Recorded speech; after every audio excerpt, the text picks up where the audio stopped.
прекрасно знаете, какие средства расходуются сегодня на выдачу хлеба. Это около 600 тысяч леев. И караваны, которые праздничные приходят нашим пожилым людям. Я вам сегодня говорю о том, что сократив 20-30 человек, которые числятся на работе, но не работают в всех структурах мэрии, эта сумма составляет 1 200 000.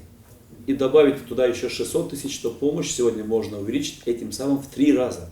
Поэтому, уважаемые наши пенсионеры, инвалиды, вы этого не бойтесь. Раз вас этим пугает, значит вас уже вводят в заблуждение. Потому что то, что я буду делать, они об этом не знают. Я до сих пор помогал пенсионерам, инвалидам за свои средства. Тем более я буду помогать за средства налогоплательщиков.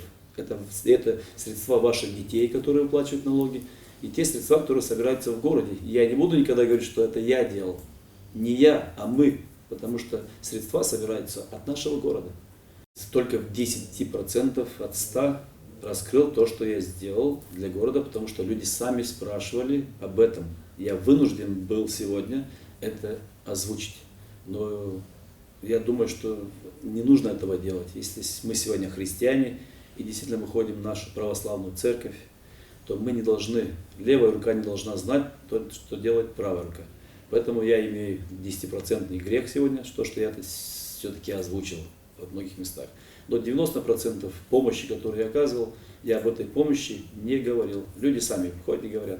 Это меня больше радует. Поэтому я считаю, что если вы помогаете сегодня или делаете что-то, не нужно об этом говорить. Никто не должен, ни власть имущие, тем более не власть имущие.